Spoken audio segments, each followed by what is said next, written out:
Hey, let's go ahead and get started. Jeff, thank you again for joining us, man. Really looking forward to learning from you, continuing to learn from you. Everyone, obviously, you can see we got Jeff Deyo here.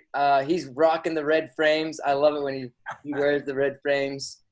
He doesn't really need an introduction, but I'm still going to introduce him. He is a professor at North Central University right now, and also Paul. Yes, Paul. Shout out to Paul too, husband of the best-selling author. Where are you at, Paul? Very nice. Paul's wife is Michelle, and she is an author. So I know I saw that too. What's up? That's awesome. And Jeff also has several ministries that he's a part of, and Grammy nominated singer-songwriter, a part of Sonic Flood. And he and I have been meeting for a little while on FaceTime or Zoom calls, and Jeff's been pouring into my life and even into our ministry. And he offered to meet with us all and to teach us some of the things that he's learned from God about writing songs and worshiping him. And so I was like, are you kidding me? Yeah, I'm going to take you up on that. And so my new and good friend, Jeff Deyo, if you welcome him with me, take it away, Jeff. He's going to dive right on in. Yeah. Woo. Awesome, guys. Man, thank you so much, Tim. It's good to hang out with you guys. Coastline Church. Let's go. Man, I mean, you know, it's what is it, almost 10 o'clock, about 9:35 here in Minnesota. That's where I live, in Minneapolis. And so we're just starting to get warmed up here. We actually have a pool at our house, or my kids were just outside the window here, just hanging out with the neighborhood kids and stuff. But it's actually cool enough out though that we had to have a little fire going too for everybody. So I don't know what it's like there where you guys are at, if it's pretty warm these days. Probably beautiful as always in California. I don't know, but 92 degrees and sunny. Okay. All right. But probably not humid at all, right? Like nice. No. And well, hang on. Paul is like a good 30 minutes north of the rest of us. Like right now it's the best part of the area. In San Diego proper, like in North County, it's in the high 70s. Paul's up north, so he's got a better house because it's not as expensive. But... Right. I feel that. I'm just anyway, jealous, so do we have control over muting people's mics? Or no, I'm just kidding. Oh my gosh. I'm just kidding. I feel like you're already part of our worship team. We might have to control Josh's mic, I think, is what happens. No, let's see here. Hey, one thing I was going to ask you, Tim, I totally forgot to ask you before. I was thinking of actually sharing my screen with PowerPoint. Do I have the ability to do that? Host disabled. Can you enable me to share my screen here in a moment? I don't have to do it right now. Don't be an enabler, Tim. Don't be an enabler. I'm going to enable. I'm going to do it. Me, though. Just me, not anybody else. All right. Let's see. Try it now. Okay. Let's see here. Yeah, it's going to let me. Great. Okay. I won't do it yet, but all right. So cool. You know, we don't have a ton of time, and I do have a bunch of stuff I want to share.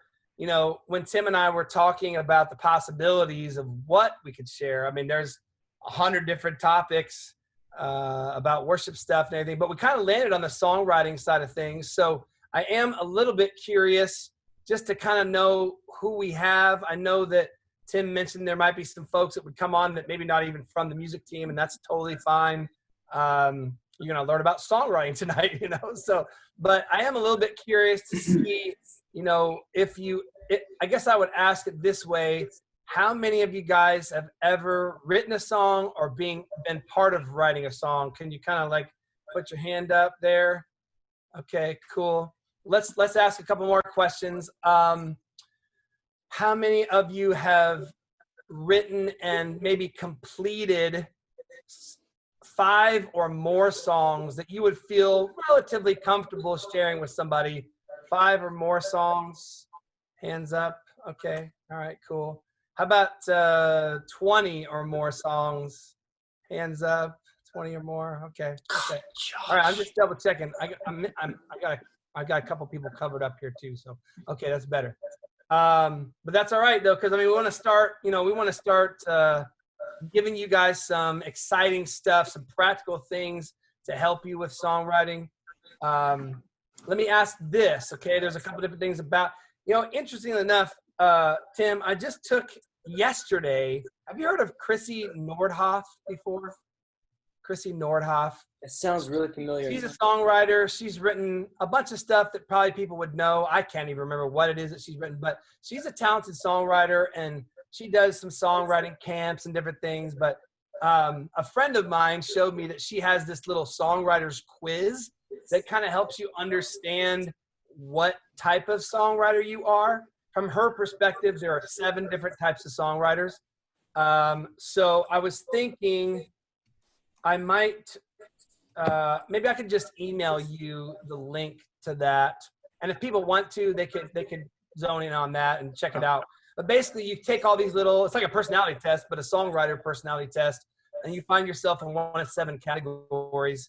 There's a lot of people that kind of approach it from an instrumental side, like, hey, I just love chords, and I want to make sure the right chords are there, the arrangement of the song, all that. Other people write from a producer mentality. They're creating tracks and all that stuff. Other people are just playing up lyricists, and they're always thinking about the message, the topic, You love the puzzle of putting words together and making them say exactly what they're supposed to say. Other people are just melody kings, they're just cranking out the melodies and the hooks and all that stuff. And so, it's kind of cool to take that little quiz because it can kind of give you an idea of where you sit.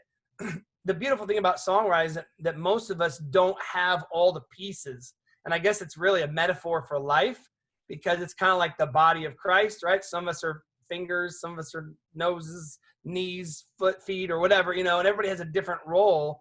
And I would say this, your best friend in songwriting, well, I'll say the best friend that you have in the church is collaboration. Community is a word we use for it. But I would say the same thing for songwriting, is your best friend in songwriting is collaboration and community, because you're going to have some of you that love melodies. Others of you couldn't get a melody out of a paper bag, if you needed to, but you could write lyrics like crazy. Others of you can't do any of that, but you can play the guitar, and arrange the parts for it and the chords and everything. So it's going to be really helpful for all of you guys to be able to come together. And I love that Tim is talking about, bringing you guys together for some songwriting sessions and that type of thing. I think it'll be really, really great for you. So I was going to just share one little cool tidbit from the Bible. That little songwriting, the collaboration side of things, you can look up, is it 1 Corinthians 12, where it talks about all the parts of the body working together and that type of thing. So again, that's a part of songwriting. But one thing you may not realize is there's a lot of songs in the Bible that even outside of Psalms, there's amazing number of songs, and I have a teaching I do on that. I won't do that tonight, but one of the cool things is in Exodus chapter 15, there's a song of deliverance from Moses. Now, some of you probably realize that Moses was a songwriter, but I don't know about you. Just thinking about that is really cool. Like Moses is the man, he's everybody knows who Moses is, right?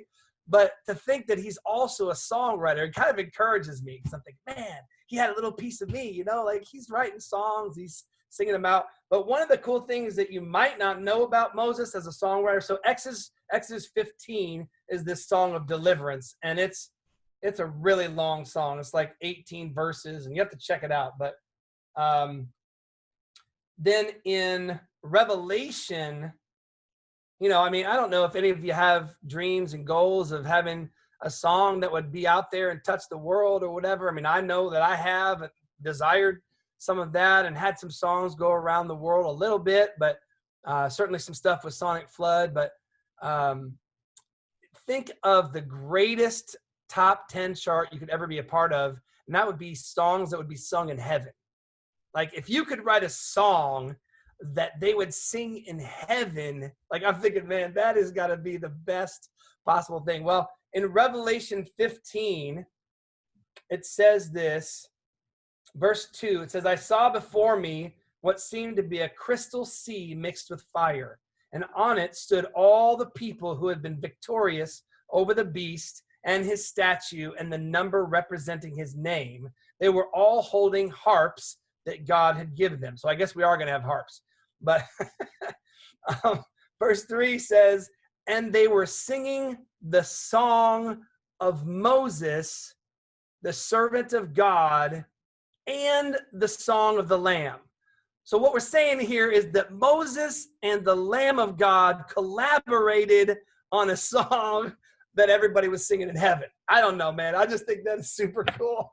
So I had to share that with you. If that's not inspirational for you, I don't know where you're at, because you're like, man, that's a high goal. I know it's a tall order to think like that. But at the same time, I do think that each one of us does have the opportunity to collaborate with the Lamb, the Son of God, because I would say that even people, artists who don't recognize or don't acknowledge that God is the source of their creativity, everything that comes that's beautiful is from the Lord, you know, and even things that people create and that they distort is just the distortion of something God had given them, right? So I think it's amazing that we have, as songwriters, not just an opportunity to write a song by ourselves or to maybe have a top 10 in heaven, but to also collaborate with the Lamb. So I thought I'd share that with you guys.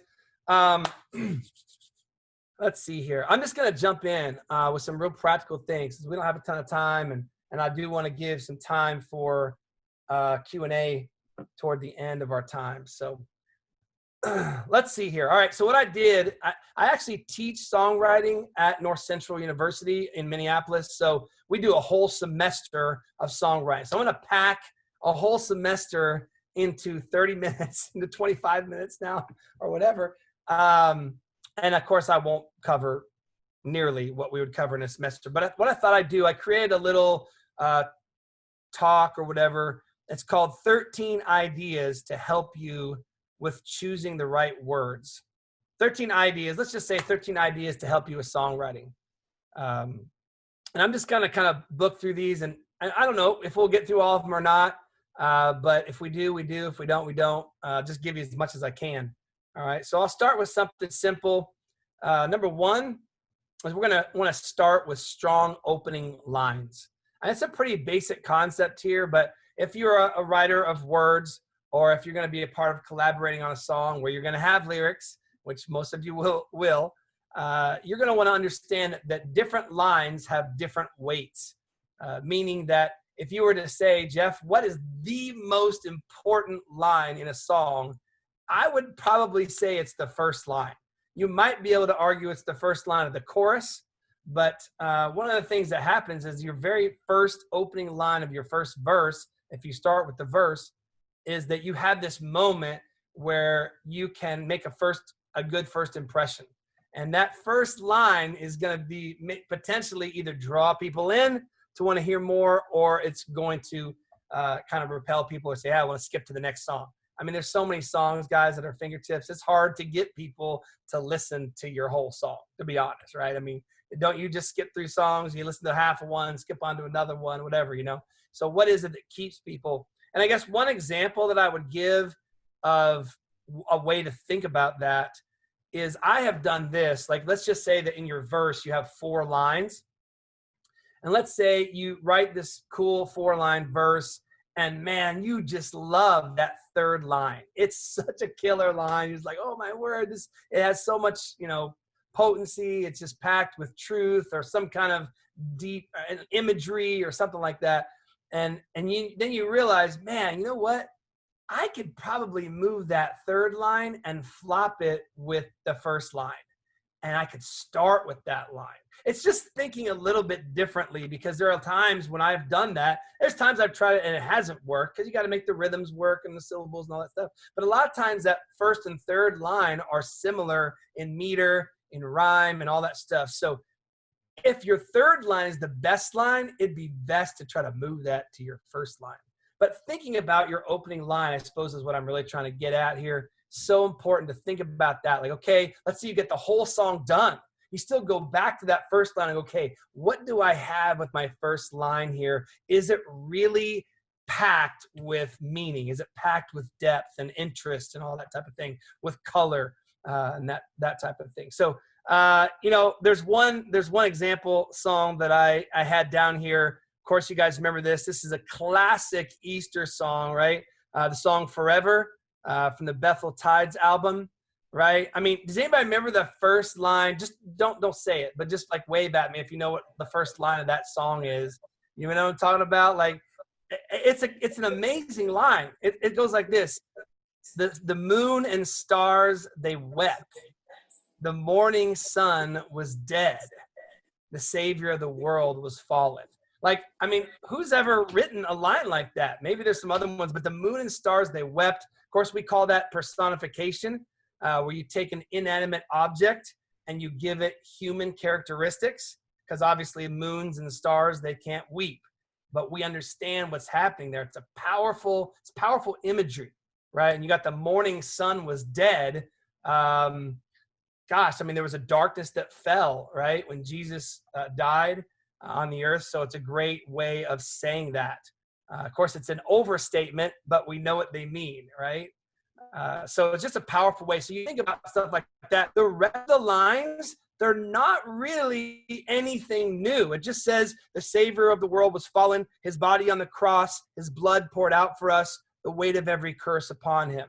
You know, those are a little bit more like normal, kind of cliche. We tell the story of Christ, not cliche bad, but just we've heard them before. But those first two lines, they open with those and it draws you in to hear the rest. And it actually lends power to those other lines. It keeps them from sounding as cliche as they could if we just started out with Jesus was on the cross, his blood poured out for us. You know what I mean? That makes sense. So that's kind of the first one. Strong opening lines, really important. I would say if you could guess what the second most important line is, you probably would be right in saying that it's the last line, because the very last thing that you say is also important. Like, what am I going to leave everybody with, right? And so a lot of times the hook of the chorus is maybe the last line that you say in your song. So that's number one. Number two, if you're taking notes or whatever, and I would encourage it if you do. Oh yeah, I was going to put the PowerPoint on here. Let's do that real quick. I've only got into one, so I might as well do it real quick. Here we go. It's going to make it so that I can't see everybody, but I can see some of you. Let's see here. Let's go right here. All right, you guys can see that, yeah? All right, good. So number one was write strong opening lines. Number two, use only one major theme. Only one major theme.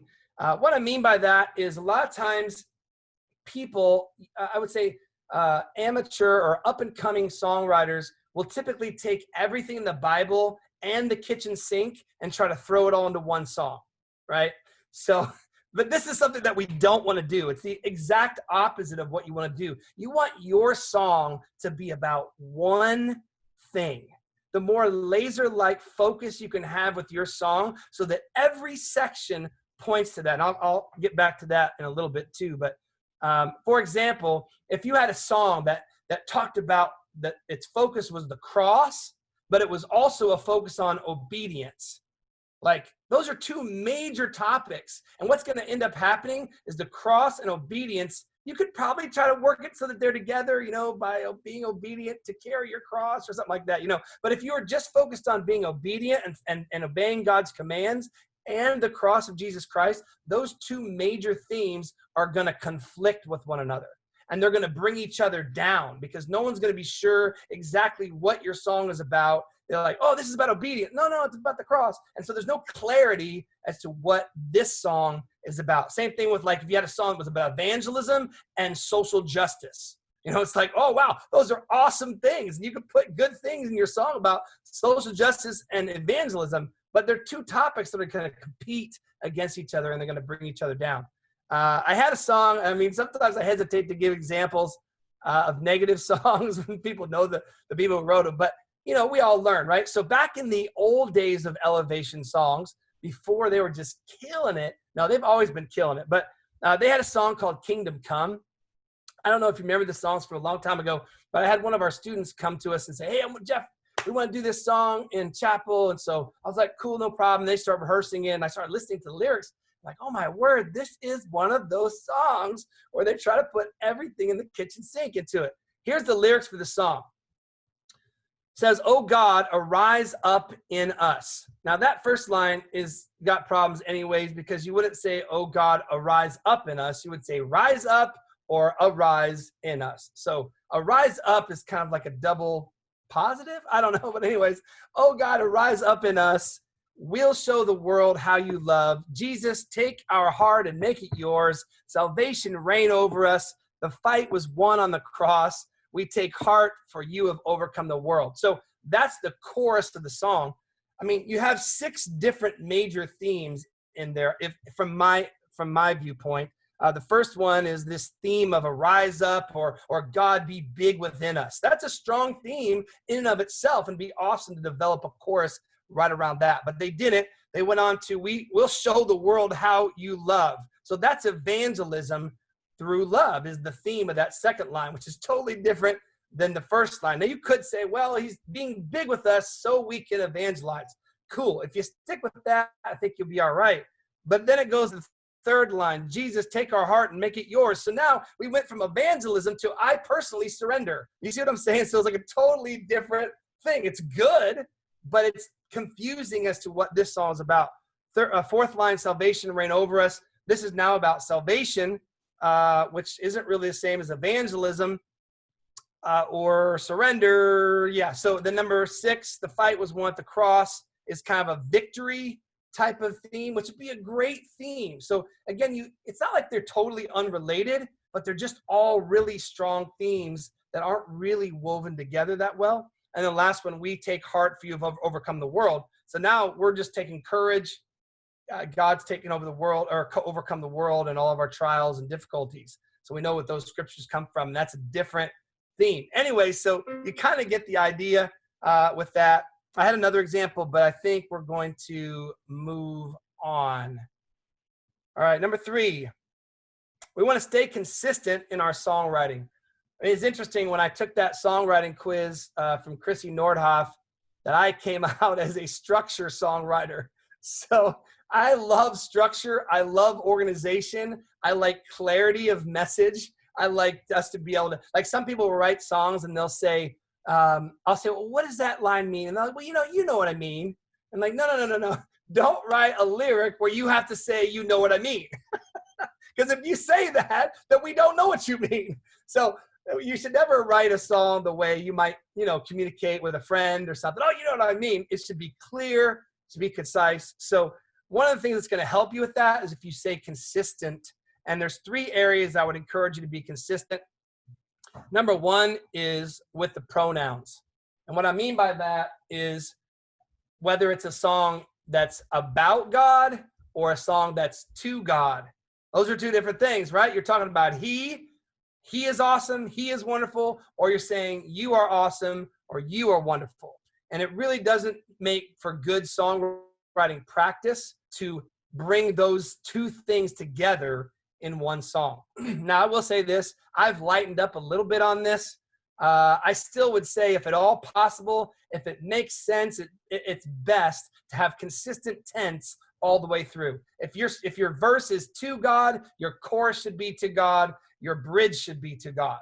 There are some exceptions to that, as with all rules. I will say this. I would never do it within one section. I have a couple of songs where it makes sense to switch tense, because the first thing is about God, and then it switches to God saying something to us in relation to his character. So that switch tense right there.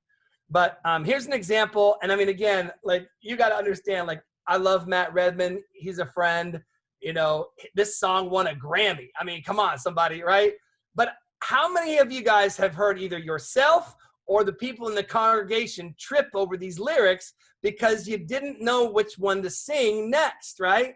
"Bless the Lord, oh my soul, worship his holy name." Now we're actually singing to self here. You may not realize that, but Psalm 103, "Bless the Lord, oh my soul." It's David talking to himself. "Bless the Lord, oh my soul, and all that is within me, bless his holy name." So we're talking to ourselves about God in the whole song until we get to the last line, right? "Bless the Lord, oh my soul, worship his holy name, sing like never before. Oh my soul, I worship your holy name." Now again, there's no sin there, and the police aren't going to show up, right? But I see no reason to not just say worship his holy name. Again, at the end, it's consistent. That's also the hook there. So I know I've heard people trip over that. I can never remember which one it is and which order. Is it worship your holy name first or worship his holy name last? Anyways, I don't know if you guys know this song too, right? Oh, praise the name of the Lord our God. Oh, praise his name forevermore. For endless days we will sing your praise. Oh, Lord our God. I mean, again, there's no sin here, but why not just say for endless days we will sing his praise, oh, Lord, the Lord our God.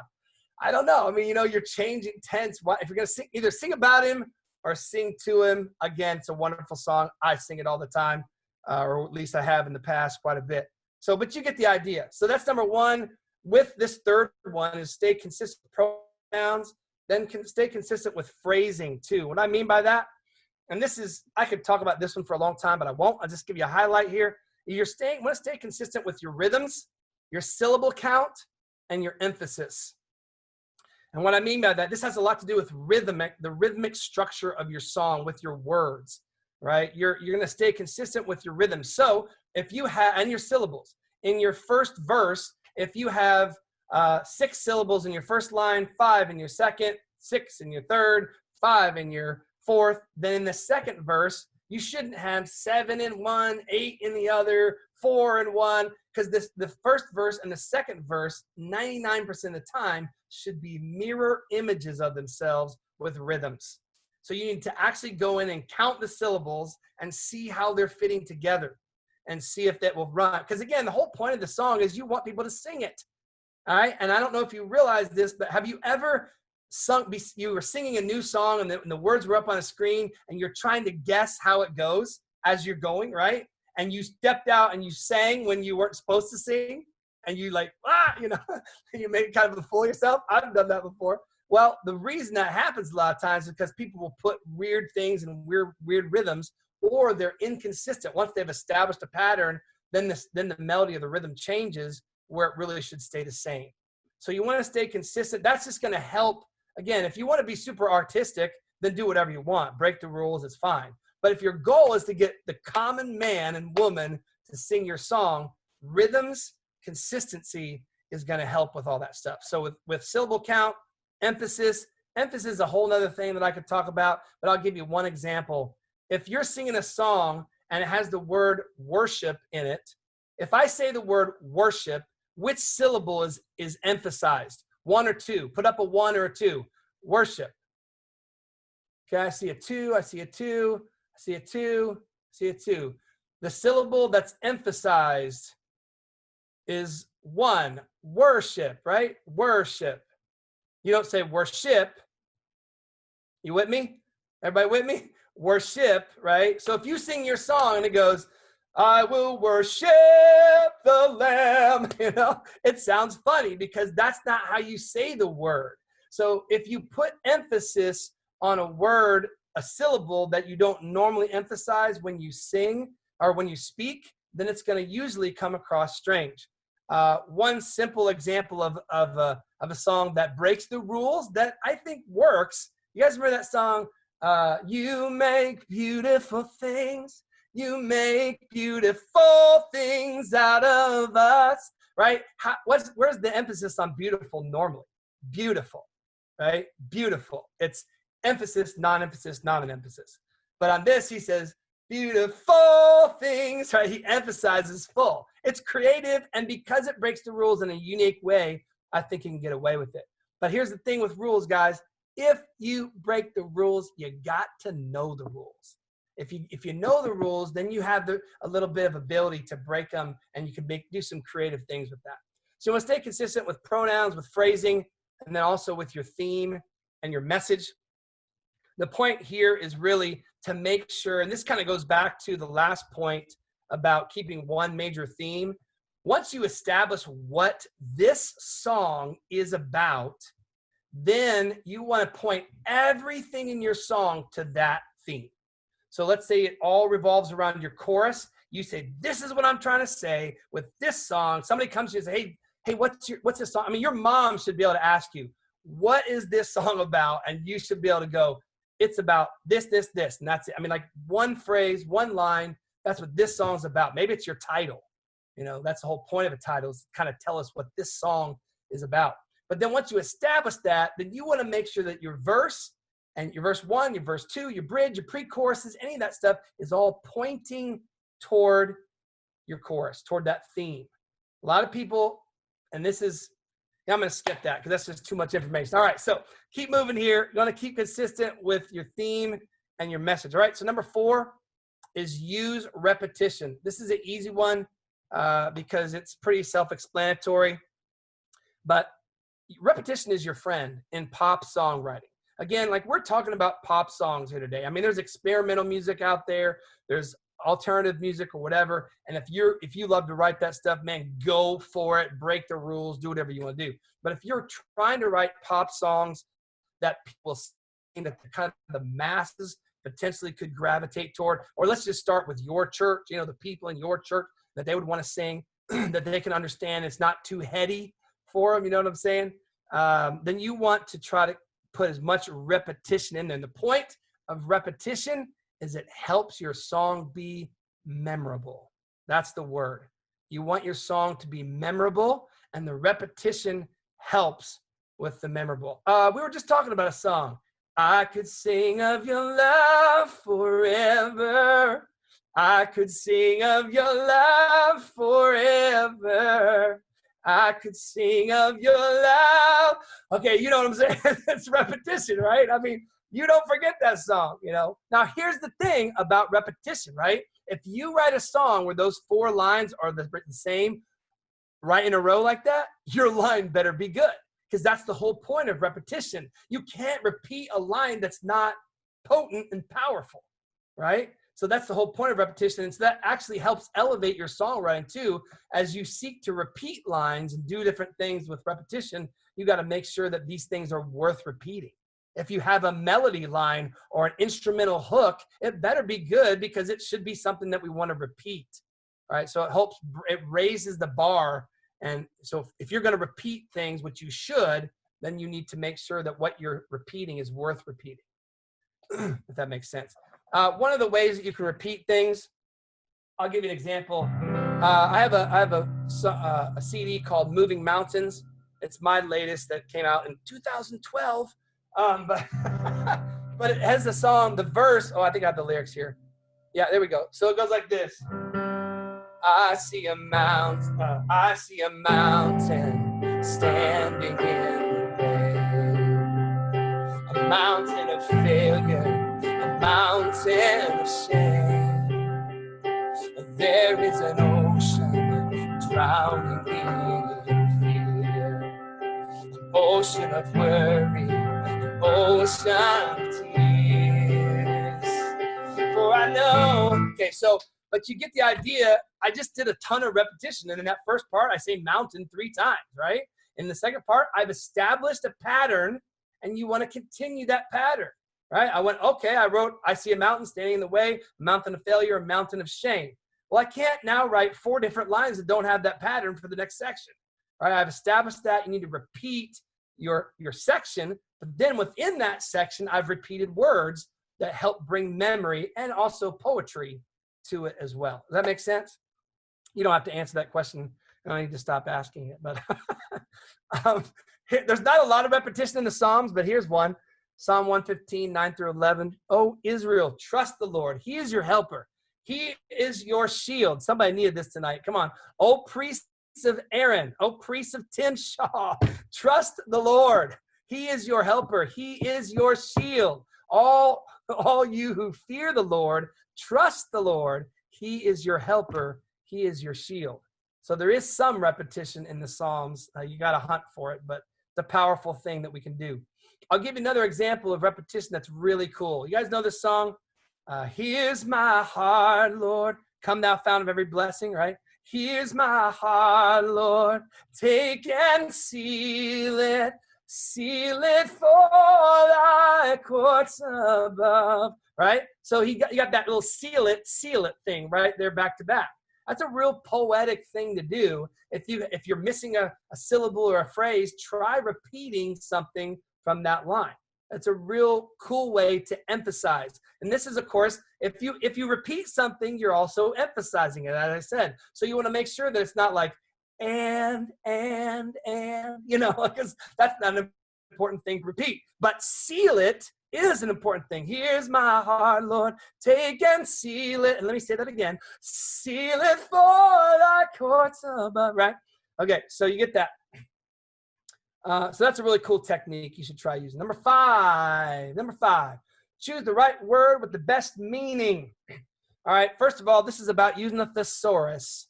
Now, I actually used to have, I still do, but have physical thesaurus, but now we have thesaurus.com, dictionary.com, synonym.com, whatever, you know, all those things. So I encourage you to use those resources. Man, use a thesaurus. Please stop using the same tired words. I'm telling you, I use it all in my writing songs. I'm writing a book right now, and I go through there, and I'm like, okay, I write down what I would normally say, and then I'll go through and go, okay, what's a new way to say that? Look up the thesaurus, get me a couple of new ideas that I might not think of right off the top of my head. So important to use that tool. There's 3 filters that are really, really important. Again, I could talk about this for a while, but I won't. These three things right here that are on your screen that are always playing against each other or with each other. And you want to try to do your best to try to get these 3 things working together when you're writing lyrics. Okay, you're always fighting between the best meaning, the correct number and emphasis of your syllables, which I kind of mentioned earlier, and fluid singability. So what I'm saying is you might have this incredible line that you love the meaning of, but it doesn't quite fit in the spaces that you provided. This a lot of times happens in your second verse, right? You wrote this great first verse, and then you're trying to match it for the second verse, like I was saying, but you have this great idea, but it doesn't fit syllabically or whatever into the space that is needed. And so you have to ask yourself, am I going to try to force it into the space because I love the meaning, or am I going to try to say the same thing a different way to make it fit the number of syllables and the space that's provided and the emphasis that's provided? See, and then all of that needs to play into the ability to sing this part fluid. And what I mean by that, a real quick example, you guys know the little phrase, follow the yellow brick road, right? Okay, from Wizard of Oz, follow the yellow brick road. That's just a great little phrase that flows out of your mouth. Well, imagine if they had written it, instead of writing that, they had written jog on the colored stone tracks. You know, it's just more of a mouthful. It still has the same number of syllables, but jog on the colored stone tracks is just a little bit hard to say, you know? And so it's important that you try to make, that's the singability part, how the words flow and feel coming out of your mouth. It's important that all 3 of those things are working. Sometimes you can make an exception and only have 2 of those things working and the third one not, but your goal is to have all 3 of those things working at the same time. All right, number 6 is be conversational. Now, again, this is if you want to write pop songs that kind of touch the common people, all right? And there's 2 different choices, and maybe you fall somewhere in between on this. And as I give you these examples I'm going to share, like there's not a right or a wrong. I'm not saying bad or good, but I remember, you guys remember the band Jars of Clay back in the day? Man, I remember laying on my bed reading their lyrics. This is before Sonic Flood. And I remember reading their lyrics thinking, man, I don't understand a thing they're saying, but it's really cool.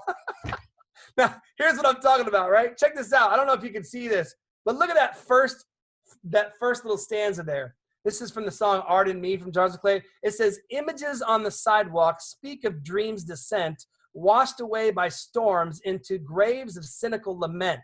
Dirty canvases to call my own, protest limericks carved by the old payphone. Guys, I got to be honest, I'm just not that smart. I have no idea. Probably if we sat here and thought about it, I'm sure we could come up with some ideas of what they're saying And again, I am not knocking this at all. I think it's very creative.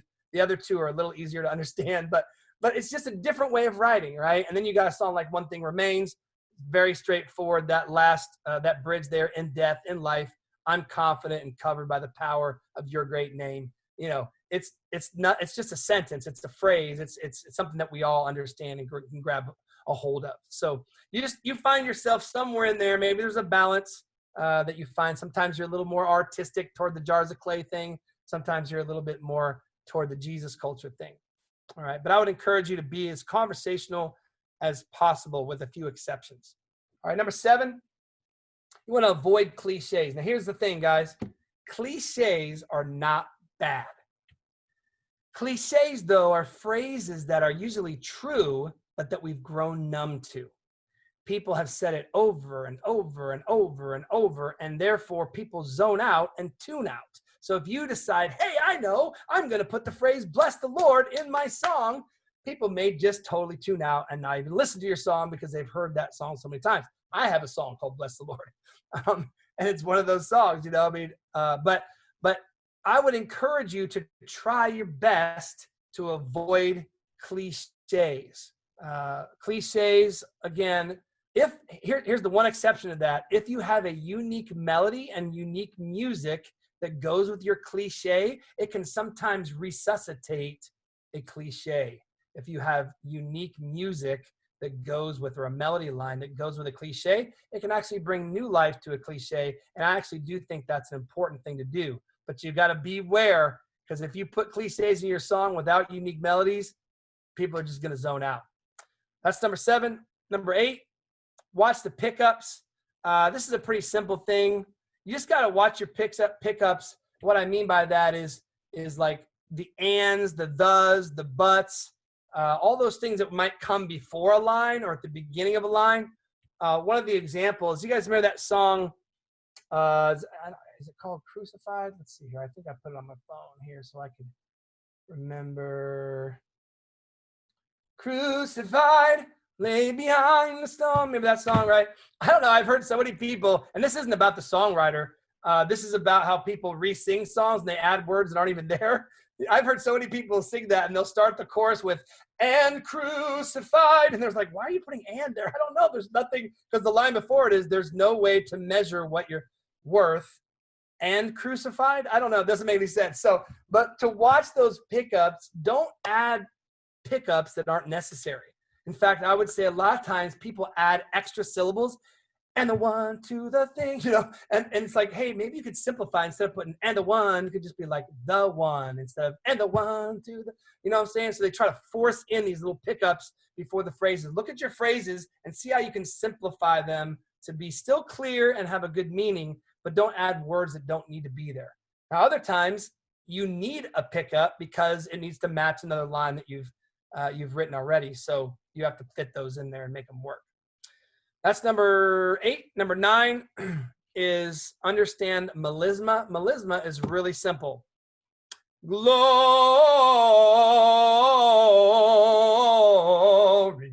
in excelsis Deo. No, sorry. Sorry. Deyo. It's Deyo, but my name is Deyo. I got it backwards. I'm sorry. But when you put more than one melodic note on a single syllable, that's called melisma. And now this can be a really awesome tool, but it can also be disastrous for you if you try to do this too much. So people are like, and the lamb. I don't know. There's different, when you want to put like a whole bunch of syllables on the or and, you're emphasizing things you don't want to emphasize. But it could be a really cool tool if you need an extra, if you don't have enough syllables for a word and it flows nicely, you can add melisma to it. Number 10, beware of Yoda talk. Again, all these things can be really good tools. They can also really hurt you. I've heard a lot of people stay away from that. You know, I have my example right here. If you had a phrase here, the energetic child danced on the designer furniture. How would you say that in Yoda talk? Well, you'd flip it around, right? You'd be like, on the designer furniture, the energetic child danced, you know, something like that. Or you'd say, danced on the designer furniture, the energetic child did. So anyways, that's not the best. I used to do that better, but you get the idea. Here's my examples right there. Danced on the designer furniture the energetic child did. You know, I mean, that's how he would talk. Be careful writing songs like that. I do have a song that is called Glory from an album, from Unveil album from like 2007. It's more hymn-like when you write like this. Maybe more Scottish hymn-like or something like that, you know, but I did a little verse, with praise we war against the night, this battle we have won, because of Christ, our Savior King. At last it will be done. So that first line, it says, with praise we war against the night, this battle we have won. Well, normally you would be like, this battle we have won with praise. No. It would be, we war with praise against the night. I don't know. Yeah, it's all messed up. So we war with praise this battle we have won against the night. No, I don't think that's right either. But then it says, because of Christ, our Savior King, at last it will be done. Normally you would say, at last it will be done because of Christ, our Savior King. So I just took those phrases and flipped them around. Now, sometimes that can really be cool if you're needing a rhyme to go a certain way. Sometimes it's really cool to flip those things around. And that's kind of what I did on that song. Let's see here. What time is it? It's 10:20. And we're supposed to be, you know what? We could just leave it right there because that's. I was going to say, Jeff. 10 things right there. We've got, 3 more? Let's finish it up, man. All right. Yeah, this is too good. We can't stop now. Yeah, Okay, all right. Number 11. And this is one of the things I got out of the songwriting book that I use, which is hilarious because I use this Idiot's Guide to the Art of Songwriting. This is what we use in our class at North Central, Idiot's Guide to the Art of Songwriting. But in there, he was talking about the importance of reading your lyrics aloud and just getting a different perspective. And really, I would say there's a lot of things you should do with your lyrics, but I would try not just singing them, but read them aloud because it will give you a different perspective. You'll catch things that you wouldn't catch if you do something different with the lyrics than you normally do. That makes sense. So also show them to people besides your mother, because your mother's going to love them, but show them to people who might critique, give you some constructive criticism. And a lot of times what happens to me, guys, is I will be done with a song and I'll show it to somebody and they'll kind of like, oh, well, that one line seems kind of weird. And you know what? Deep down in my heart, I kind of knew that line wasn't as up to par as the other ones were. Hey, just go fix it. You know what I mean? That's what I try to do. I'm like, all right, I'm not going to get offended because somebody said I should fix a line. I'm just going to go fix it. But just try reading your lyrics out loud. Avoid tongue twisters in your lyrics, unless that's the point. There are some songs that's kind of like the idea. It's supposed to be fun like that. But if it's not, then avoid tongue twisters. You want to strive for clarity. Again, don't be vague or say, well, you know what I mean. Like, really mean what you mean. What are you saying? And make sure that you understand what you're saying. But it helps you by reading those lyrics out loud. Number 12, you want to try to put your listener into the story. And this is honestly a pretty challenging thing. But what you're really talking about here is painting pictures. What you're doing is you're trying to invite people in and give them sounds and smells and pictures that they can see. So instead of saying something like, I took a walk downtown, you say something like, strolling through the traffic in the downtown crowd. It's just a different feel, or try to paint a picture. Like a lot of times when people write songs, you forget to tell people where you are, or like, what's your surroundings? Are you in a field? Are you by a stream or whatever, but talking about the sound of the stream, the rippling, the gurgling, just those types of things helps to paint pictures and bring people into your song. All right. The last one is actually 10 really quick things on how to avoid cheese. So I'm going to go really fast. All right. Are you ready? And we can take screenshots of this too. You can go back and look at the recordings. But number one, get input from people besides your mother. We already said that. So there you go. Number two, do you think it's cheesy? It probably is. All right. That's number two. Number three, replace familiar or tired words, right? We talked about that with the thesaurus. Number four, use imperfect rhyme. We did not talk about that. Perfect rhyme is grace, face. Oh, man. If you rhyme grace and face or embrace in your song, I'm going to hunt you down. Do not do it. Cross and loss. Come on, somebody. Sacrifice and life. No. But use imperfect rhyme. That's where you use a rhyme like dark and heart.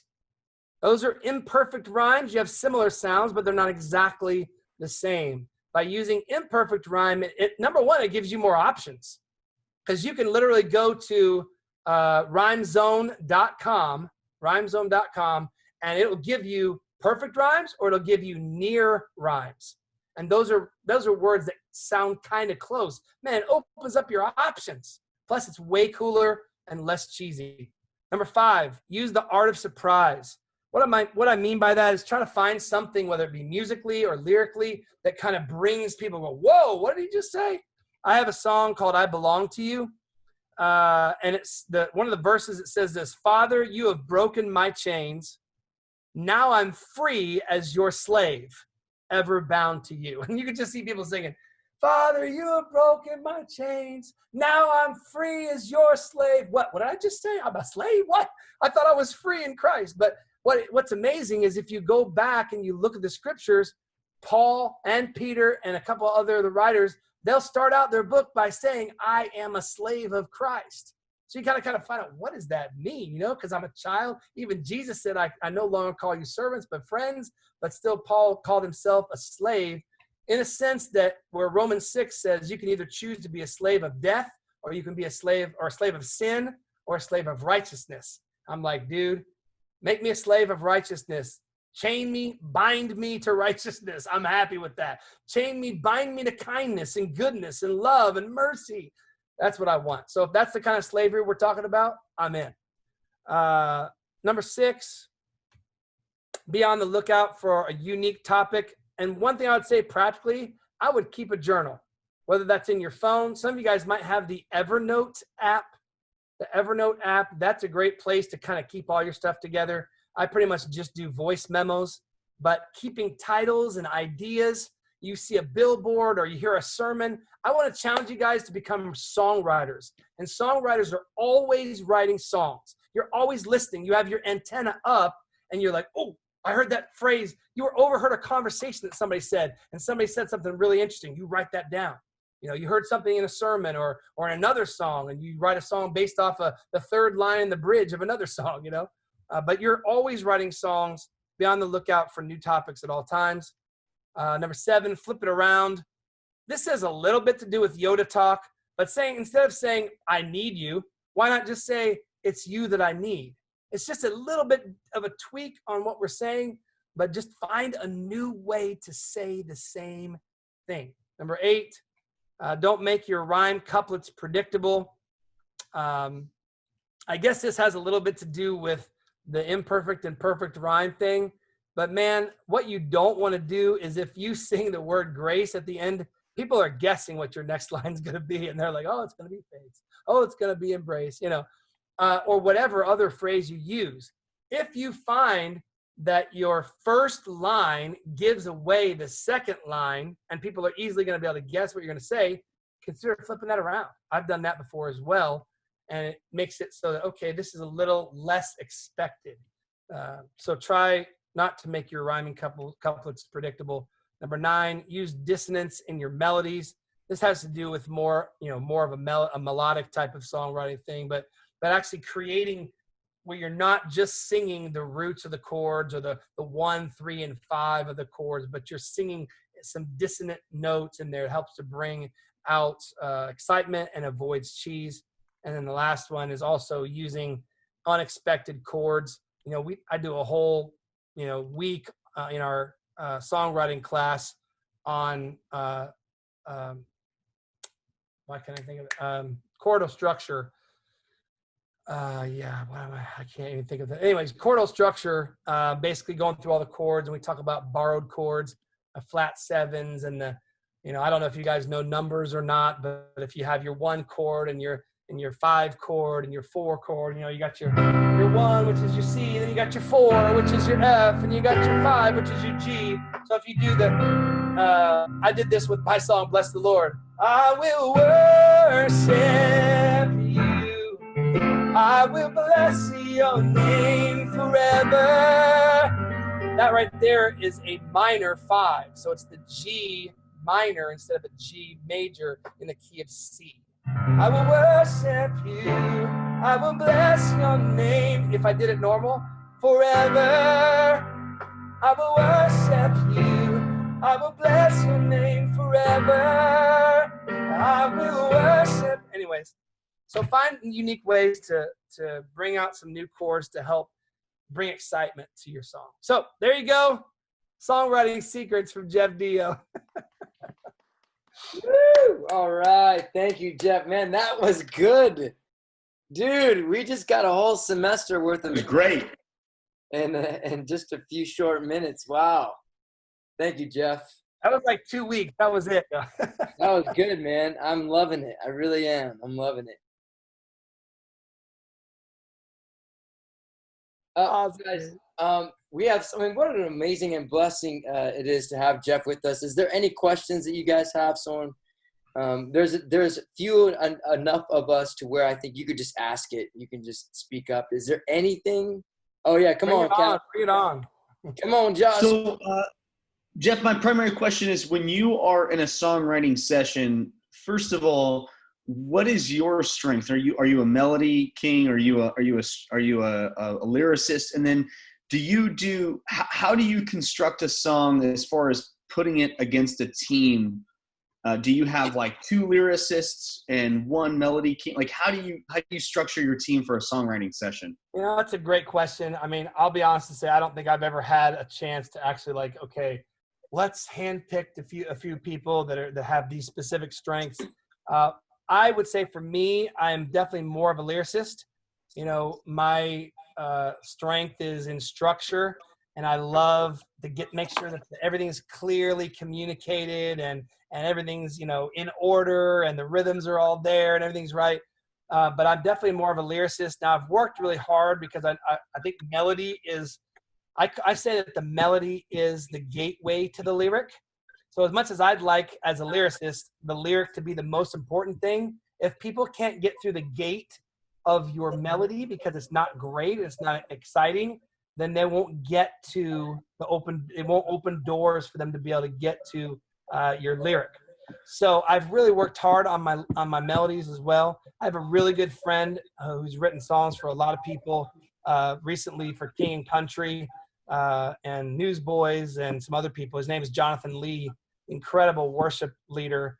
But he and I have opposite strengths a little bit. He's a little bit more of a melody guy, and I'm a little bit more of a lyricist. So I love writing with him because we balance each other out on that. A lot of times when we get together at our university, you never know what you're going to get because different people show up, and who knows, we jump into it and people bring their strengths, weaknesses, whatever. And but I don't know. I haven't really ever, I guess I've never even really thought of that, of trying to okay, let's pick 4 or 5 people that we know have opposite strengths. That could be a really cool thing to do, though. Yeah, it's good. I got a question for you, Jeff. I know that sometimes people are either intimidated by writing a song, or they just think that they don't even have the ability to do so. And one of my favorite stories is about songwriting is Louis Giglio and Chris Tomlin. We all know Chris Tomlin, phenomenal songwriter. But there's a song that he had that really it was very successful, called The Nuff, back in the earlier 2000s. And that song started from a little note that Louis wrote to him. And it was just this little paragraph that Louis had in his head during a meeting. He got distracted and he wrote, "All of you is more than enough for all of me." And then he wrote down the rest of that chorus. And then he just handed it to Chris, and he's like, "Yeah, this just came to me during that last meeting. Here you go." And that's where the chorus of that song came from. So I was wondering if you could just speak to all of us here, because all of us either have thought that, or we know someone who's thought that. Could you just speak into the fact that we all have the ability to create and to write? Well, I'll tell you what, guys. I would tell you that every single writer, even the best of them, come into a writing session scared to death. Because it's hilarious. I mean, the devil's always working. He's always trying to lie to us, tell us that we have nothing to offer. And that's just a lie, because we're all sons and daughters. We all have something. We don't have everything typically, but we have something. And it's good that we don't have everything, because then we try to fly solo all the time. That's something that God is trying to prevent us from doing, is flying solo. He wants to let you know that you have a piece. You have a piece that's very important. At the very least, think of it this way. Think of a puzzle, right? I mean, each one of us is a piece in that picture. And you may not think that your piece is as pretty or it has something identifiable on the piece, but if we take your piece out, it's still there's a missing piece. And like, I can't stand looking at a puzzle that has one piece missing. And so your piece is significant. So I would encourage you. I think about this all the time when I come into a writing session with people. Still, to this day, I mean, I've written hundreds and hundreds of songs, and I've had all kinds of writing opportunities, but I still come in nervous, thinking, am I going to have anything to offer? I'm not going to have anything to offer. Will the magic still be? Like, I mean, so you might think, hey, I've never even had any magic. I don't even know where to start. But honestly, guys, you would be surprised. Even people that don't have musical ability can come in and help with lyrics and tweak things and even eke out a melody that nobody else would ever think of and go, oh, that's amazing. Think of that. It's cool, because you bring a different perspective. So refuse to be afraid. And I would tell you one other thing. I actually have a rules for collaboration teaching that I do as well. But one of the things that's really important for collaborating is hold loosely to your ideas. Don't put your identity into your idea. Because if you bring your idea and people turn it away, then you take it personally and you feel like they're turning you away. Well, all good things come from God, you know, and there's ideas flowing. So just kind of let them flow. Don't hold on to them. Just be like, hey, here's an idea. Oh, I don't like it. Okay, cool. Let's try something else. Okay, I have this idea. You know, hold loosely to your ideas. Let it go, and don't connect your identity to your ideas. You are a beautiful person of God, regardless of whether you input into a song or not. And I do have a feeling that each one of you guys is going to be able to input into a song through the power of God creating through you. Awesome. Come on, Josiah. Lyrics is definitely where I kind of fall short. What's a good way to kind of build up that strength or to get better at lyrics? Yeah. You know, I mean, number one would be go back and watch this recording again and again, because I just gave you my favorite tips on lyric writing.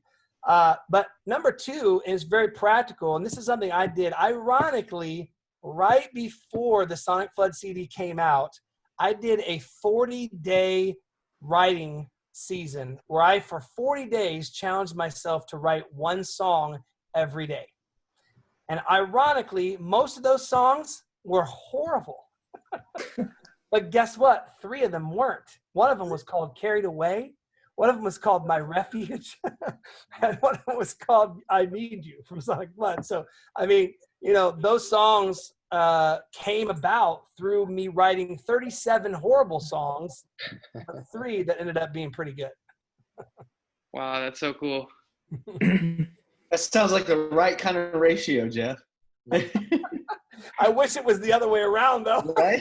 37 great songs and 3 bad ones. But Jeff, can you speak to your experiences of when you've collaborated with other musicians or other artists? What has been the most productive way to when you're co-writing a song? Just some good tips that you may have. Couple things. Number one is come with ideas. This is really important, because if y'all get into a room and nobody has any starter ideas, you're going to be like sitting there going, okay, what do we do? Now, if you do that, what I would suggest is just have somebody start playing a chord progression and then just start humming and singing. But the best co-writers will bring ideas. Hey, I've got this chorus idea. Hey, I've got a first line idea. Hey, I've got a title. You know, just bring something. And that's why I challenge everybody to have like a songwriting journal, whether it's on your phone or in an app or whatever. But you should always be writing and creating little titles, and some of them are horrible. I mean, guys, I wrote a song one time. I started it when I was in the studio recording the Sonic Flood CD, and I didn't finish it till 5 years later. I mean, because I came up with, it just takes a while, and I ended up with this thing that connected with another thing 5 years later, like, oh, that's the answer. Finally, it came together, So you never know, and just bring pieces. I think that's a really important thing to help get the ball going. Now, when I get together with writing, what I like to do is let everybody go around. If there's 3 of us or 5 of us, I probably wouldn't write with more than 4 or 5 people. I think 3 or 4 is probably good. But I would have everybody go around and just share an idea. Hey, let's everybody just share one that you have. And then basically we all just kind of vote on whichever one we want to start with. And it doesn't even mean that the one we don't choose isn't any good. It just means that there's usually one that just kind of pops up and we go, oh, I think we could do something with that one right now, and it just gets people excited. So that's another thing to do. Bring ideas and then just take a little time to just hear what people have, get inspired by something, and then start playing and singing and just going for it. So Jeff, I will say, oh, sorry. That's right. How do you know your song's finished? That's a great question. Steven Spielberg said that you never run out of budget. You're never done. You just run out of budget or time, one of the two. And if he's saying that, I'm thinking I'm probably, going to be done sooner than he is. It's hard to know when you're done. And sometimes it just has to do with the time limit. Like my students, it's a healthy thing for them because so many people see songwriting as just something that happens whenever the inspiration hits, but true songwriters actually write songs even when they don't feel like it and even when they're not inspired. But what I encourage people to do is to even finish bad songs. I mean, that's kind of a weird thing to think about, but don't just the cliche movie scene where the writer's sitting here and, the typewriter crumples it up, throws it out, and there's like 50 crumpled pieces of paper on the floor, right? Like, okay, I get it, but you need to finish some songs. So how do you know when it's finished? Here's the thing that happens, Dave, right? Yeah. To me, what happens is you continue to fix and tweak and tweak and tweak. You show it to people besides your mother. You do all these different things, and what ends up happening as you fix certain lines, it raises the bar on other lines. And then you feel like, oh man, okay, I fixed this one, but now this one kind of sticks out. So I fixed that one and this chord doesn't quite work. And what if I tweak this melody note, But when you feel like you can sing through this thing and it just has a feeling of completeness, I would look deep inside of yourself because a lot of times, as I mentioned earlier, there's this little check in your spirit that sometimes we tend to ignore it, but don't ignore it. And let it rise up. I'm going to play this. And is there any checks in my spirit about where this song could be better? Now, have I ever recorded a song that I wish that I could still change? Yeah, I have. So, sometimes deadlines come and you have to have it for that Easter program or something like that. And you finish it later. But I would encourage you to keep tweaking. One other thing on that note, a lot of people are afraid. They're so afraid to tweak songs. Oh, God downloaded this song to me, and so I can't change it. That's a lie from the pit of hell. Because if your song sounds like it was not from heaven, so maybe it wasn't. No. Here's the thing, right? Here's the thing. God likes to give things to us in seed form. So his job is inspiration. Our job is perspiration, okay? So he gives us inspiration, he gives us ideas, and then we take those. That's part of the joy of being alive. It's like planting a seed in a garden. You're nurturing it, watering it, weeding, all this stuff, and that's what a song is. It usually comes in seed form, and then it's not your job just to go, wow, look at this beautiful seed, Like actually plant it and work it and let it come to life. That's good. So it's kind of related to an idea you put forth a few minutes ago about not holding so tightly to the ownership of a song you've written, where you're able to give it to somebody and let them polish it for you.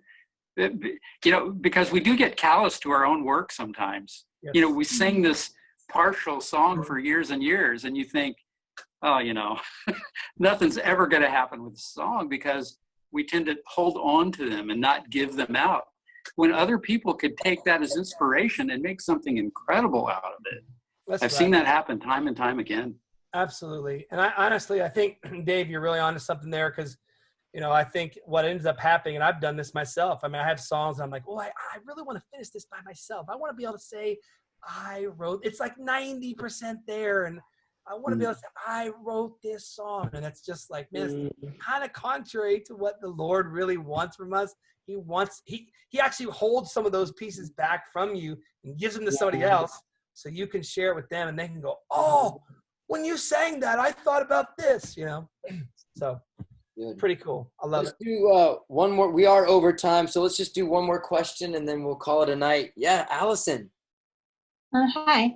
I just was curious about collaborating with artists that are not necessarily musicians. If you come across a really unique opportunity to work with a painter or poet or filmmaker or something like that, at what point in the creative process do you prefer to get involved, or does it matter?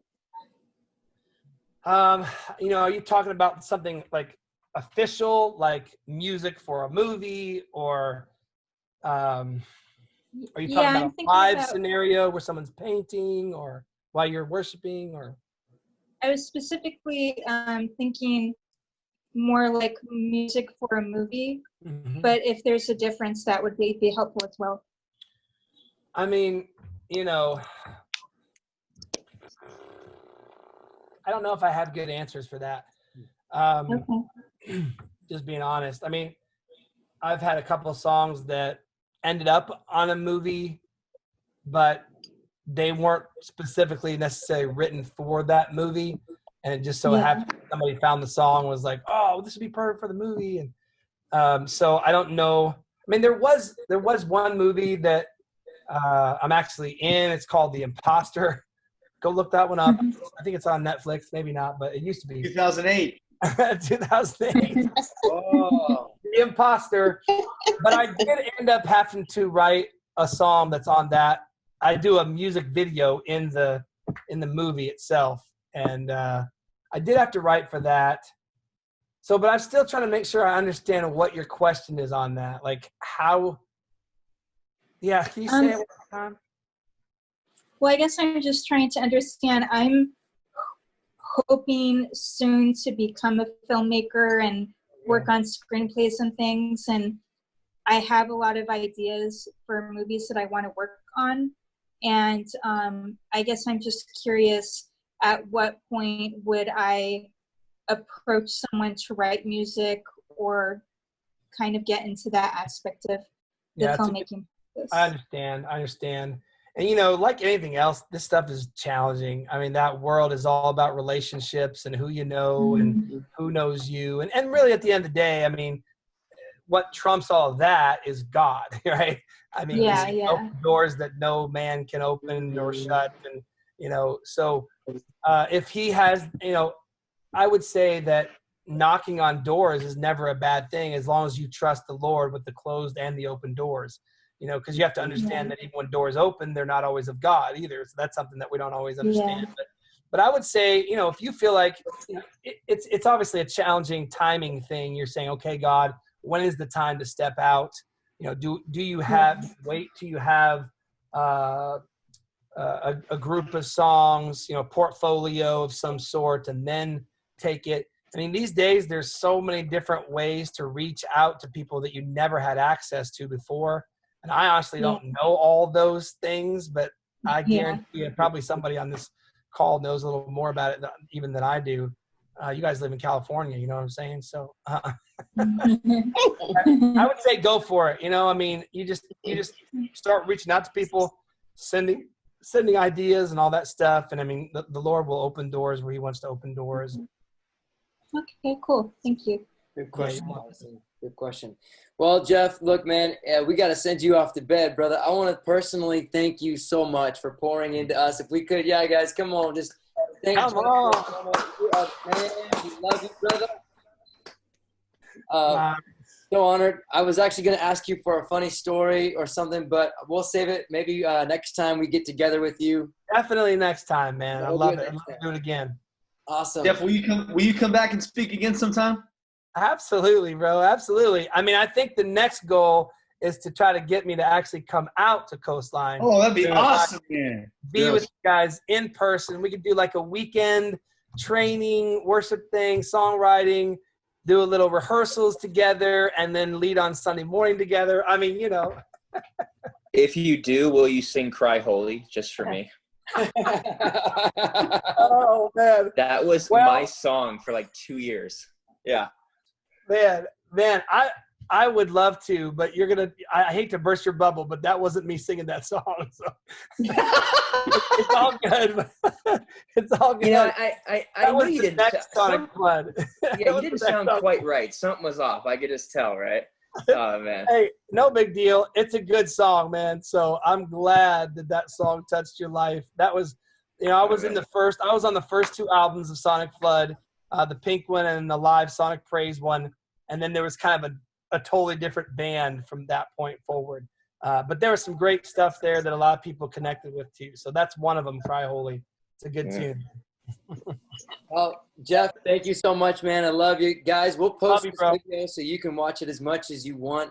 And Jeff, we'll see if we can't get everyone.